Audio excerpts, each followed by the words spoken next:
नासिर हुसैन उस्ताद की जीत का ऐलान होगा, उस दिन गुलबर्गा में जो सूरज उगेगा वो एक मजबूत क़यादत लेकर उगेगा। गुलबर्गा में जो सुबह होगी वो गुलबर्गा के तरक्की की सुबह होगी। उस दिन जो सुबह होगी वो गुलबर्गा के 5 साल के अंधेरी खामोश रात की सुबह होगी। ये इलेक्शन आपका और मेरा इनफरादी इलेक्शन नहीं है। ये इलेक्शन नासिर हुसैन उस्ताद का भी नहीं है। ये इलेक्शन यहाँ पे मौजूद हर नौजवान का इलेक्शन है। ये इलेक्शन यहाँ पर हिंदू मुस्लिम इत्तेहाद का इलेक्शन है। ये इलेक्शन जुल्म के खिलाफ आवाज उठाने का इलेक्शन है। ये इलेक्शन फासिस्ट ताकतों के खिलाफ आंख में आंख मिला करके उनके सवालात का मुंह तोड़ जवाब देने का इलेक्शन है। उनको 1978 में महज 2000 के वोटों पर समेट देने वाली शख्सियत का नाम कमरुल इस्लाम था। वो एक नौजवान, आप भी एक नौजवान, और आज वक्त आ गया है कि उस वक्त के नौजवानों की तरह आप भी एक इनकलाब बर्पा करें। जेडीएस पार्टी ने आने वाले असेंबली इलेक्शन को लेकर अपनी पकड़ और भी मजबूत कर दी है। शहर के कई सारी औरतें और बुजुर्ग जेडीएस पार्टी में शामिल हो रहे हैं, तो वहीं शहर के नौजवान नासिर हुसैन उस्ताद के सपोर्ट का ऐलान भी कर रहे हैं। ऐसे ही एक नौजवान सैयद मीरान इनामदार और उनके ग्रुप ने जेडीएस पार्टी को ज्वाइन किया Gulbarga north JDS MLA candidate Nasir Hussain Ustad के नेतृत्व में। और साथ ही नासिर हुसैन उस्ताद ने इन सभी को जेडीएस पार्टी के पोस्ट से भी नवाजा और इनके साथ वार्ड नंबर 15 और 16 के नौजवानों ने आने वाले असेंबली इलेक्शन में भारी वोटों से नासिर हुसैन उस्ताद को जिता कर लाने का वादा किया। जेडीएस के यूथ लीडर सुफियान पटेल ने खुले अल्फाजों में इस बात का ऐलान किया कि इस ग्रुप के सभी नौजवान जेडीएस पार्टी को सपोर्ट करेंगे और आने वाले इलेक्शन में नासिर हुसैन उस्ताद को एमएलए बनाकर रहेंगे।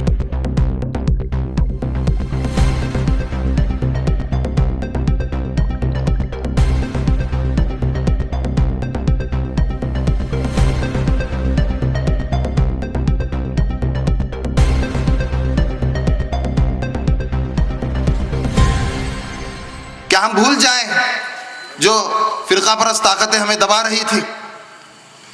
लोग कह रहे हैं इनके पास 60,000 वोट हैं, इनके पास 50,000 वोट हैं, इनके पास 20,000 वोट हैं, ये 10,000 वोट हैं। ये इलेक्शन 60,000, 50,000, 20,000 वोट का है इसने। ये इलेक्शन 0 से शुरू हुआ था। क्या आपको लगता है जो आपने सीए एनआरसी में खामोशी जाहिर की थी उसके बावजूद भी अवाम आपका साथ देगी? क्या आपको लगता है हिजाब में जो आपने खामोशी दिखाई थी क्या अवाम वो भूल जाएगी? क्या आपको लगता है लॉकडाउन में जो हमारी गरीब माएँ, हमारी कौम की औरतें रो रही थी, मीडिया में चिल्ला चिल्ला कर बोल रही थी कि मैडम आप कहाँ हैं, हमारे बच्चे भूख से मर रहे हैं, हमारे बच्चे भूख से तड़प रहे हैं, क्या ये अवाम ये सब भुला देगी? अरे कैसे बुलाएं हम ये सब? कैसे बुला दें हम उस नौजवान को, मोमिनपुरा के उस नौजवान को जो कर्ज के बोझ में आकर फांसी डाल लिए थे? कहाँ गई थी पूरे नौजवानों की लोन की स्कीम्स? क्यों नौजवानों तक आपने अपनी नौजवानों की स्कीम्स नहीं पहुंचाई? क्यों एजुकेशन की स्कॉलरशिप्स की स्कीम्स नौजवानों तक नहीं पहुंचती? क्यों हमारी बहनें, हमारे स्कूल में पढ़ने वाले भाई क्यों लोगों के दरों पर ठोकर खाते हुए फिर रहे हैं, ऑफिसों के दरों पर ठोकर खाते हुए फिर रहे हैं? कहाँ गई केएमटीसी? क्यों आपने केएमटीसी पर आवाज़ नहीं उठाई? क्यों ये एजुकेशन स्कॉलरशिप्स लोगों तक अभी तक नहीं पहुँच रही? क्या आपने इन चीज़ों पर आवाज़ उठाई है? क्या आपने इन चीज़ों की फिक्र की है? जब गुलबर्गा की अवाम ने आपको चुनकर भेजा था असेंबली में, क्या वहाँ पर आवाज़ उठी? नहीं, बिल्कुल आवाज़ नहीं उठी। ये जो इलेक्शन है ये 1978 का इलेक्शन है। हमने तो 1978 का इलेक्शन नहीं देखा, पर मैंने अपने बड़ों से उस इलेक्शन के बारे में बहुत सुना है कि कैसे गुलबर्गा की अवाम ने मुत्तहिद होकर एक कमज़ोर क़यादत को गिराकर एक मजबूत क़यादत को उठाया था, कि कैसे गुलबर्गा की अवाम ने मुत्तहिद होकर कांग्रेस को गिराकर बिना दूसरी पार्टी का चेहरा देखकर जनाब कमरुल इस्लाम को अपना क़याद बनाया था। गुलबर्गा की अवाम कभी किसी पार्टी की ग़ुलाम नहीं है। आप पार्टी की बात करना छोड़ दो, गुलबर्गा की अवाम कभी किसी पार्टी की ग़ुलाम नहीं थी। जिस तरह 1978 में गुलबर्गा ने मुत्तहिद होकर एक क़ायद चुना था, एक क़यादत बनाई थी, इसी तरह गुलबर्गा वही इतिहास रच रहा है। पूरी गुलबर्गा की अवाम, पूरे गुलबर्गा के बिरादरी, दानिशमंद लोग, हम सब नौजवान, कमिटीज़, ऑर्गेनाइजेशंस, सब एक क़यादत बनाने के लिए निकले हैं और सब नासिर हुसैन उस्ताद को सपोर्ट कर रहे हैं।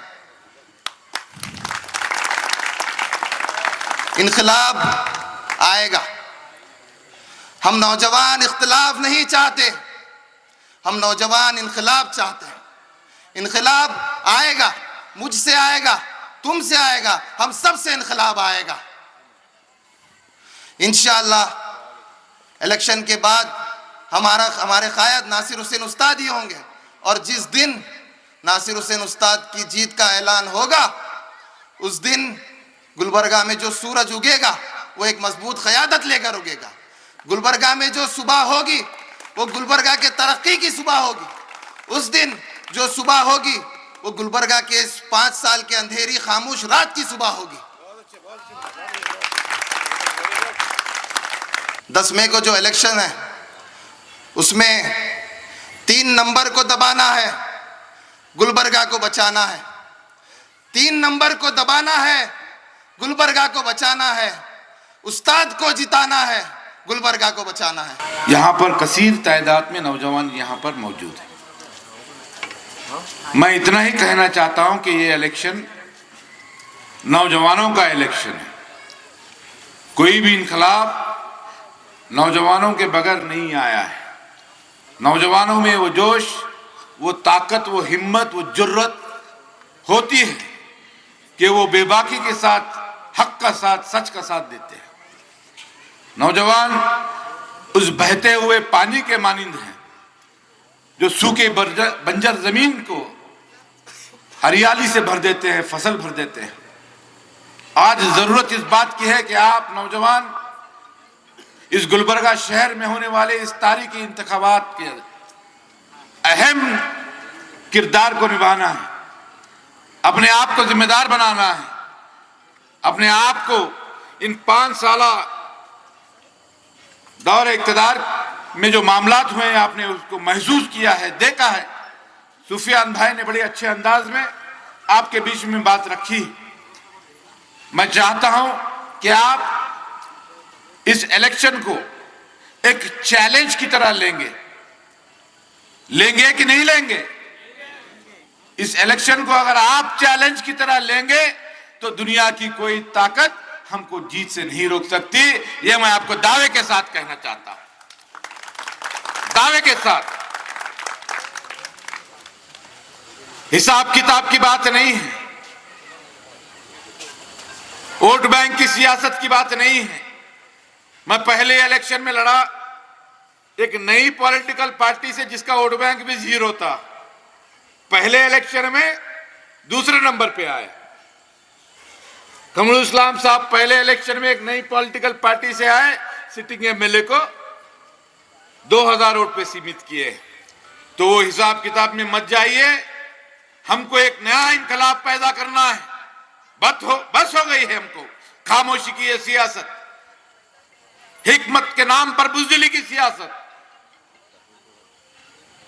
बेशक हमको हिंदू, मुसलमान, सिख, ईसाई भाइयों की तरह जीना है, मगर यह इंसाफ नहीं है, यह हमें मंजूर नहीं है कि हमारे खिलाफ कोई बात करता है, हमारी शरीयत के खिलाफ कोई बात करता है, हमारी बहनों के लिबास की तरफ कोई बात करता है, हमारे इबादत घरों की तरफ कोई उंगली उठाता है, हमारे अजान के ऊपर सवाल उठाए जाते हैं,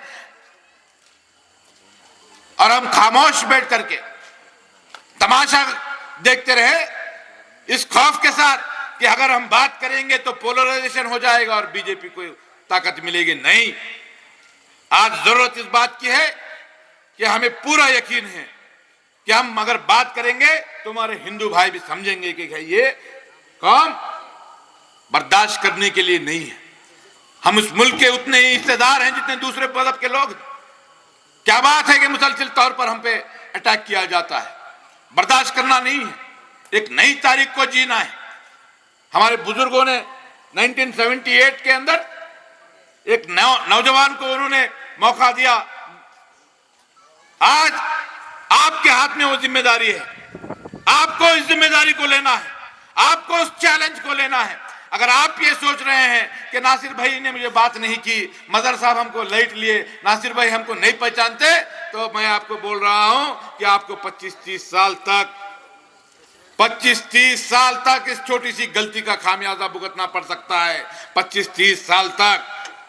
यह इलेक्शन आपका और मेरा इनफरादी इलेक्शन नहीं है, यह इलेक्शन नासिर हुसैन उस्ताद का भी नहीं है। यह इलेक्शन यहाँ पे मौजूद हर नौजवान का इलेक्शन है। ये इलेक्शन यहाँ पर हिंदू मुस्लिम इत्तेहाद का इलेक्शन है। ये इलेक्शन जुल्म के खिलाफ आवाज उठाने का इलेक्शन है। ये इलेक्शन फासिस्ट ताकतों के खिलाफ आंख में आंख मिला करके उनके सवालात का मुंह तोड़ जवाब देने का इलेक्शन है। इस इलेक्शन को आप अपना इलेक्शन समझेंगे इंशाअल्लाह। इस नौजवानों की टोली, इस नौजवानों की इतनी ज्यादा तादाद में हमने समझा कि एक छोटी सी ग्रुप मीटिंग होगी, मगर अल्हम्दुलिल्लाह इतने कसीर तादाद में नौजवान मौजूद हैं, अभी आ रहे हैं। मगर मैं माजरत चाहता हूं, हमारे भाई सैयद मदर एडवोकेट साहब यहां पर मौजूद हैं, वो आपके बीच में बात रखेंगे, इत्मीनान से रखेंगे। आपसे गुजारिश है कि आप यहीं पे बैठ जाएं। बस एक छोटे छोटे दो बातें जो आज की जरूरत है उस बात को मैं आपको कहना चाहता हूं। आज यहां से इस मीटिंग से आप निकलेंगे तो आपके घर में जो खवातीन हैं उन खवातीन को, हमारी माँ और बहनों को सिंबल के ताल्लुक से बताना है। क्या है हमारा सिंबल? इशारे से काफी नहीं है, मुंह से बोलिए। बारे वाली औरत, सीरियल नंबर 3।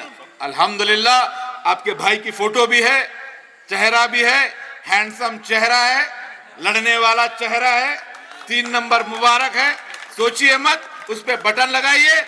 हमारी माँ और बहनों को भी कहिए कि ये जो चेहरा है, ये चेहरा हमारी इज्जत का चेहरा है, हमारी हिम्मत का चेहरा है, हमारी जुर्रत का चेहरा है, हमारी ताकत का चेहरा है, गुलबर्गे की तरक्की का चेहरा है। इंशाअल्लाह ताला 10 तारीख के शाम के 6 बजे तक, सुबह से लेकर शाम तक 10 तारीख का सबसे अहम दिन, 10 तारीख तक आपको मेहनत करनी होगी। करेंगे आप लोग? और इस इलेक्शन को आप अपना इलेक्शन समझिए। इंशाअल्लाह 100% कामयाबी हमारी होगी। शुक्रिया, खुदा। उस कौम को शमशीर की हाजत नहीं रहती, उस कौम को शमशीर की हाजत नहीं रहती, हो जिसके जवानों की खुदी सूरत फौलाद।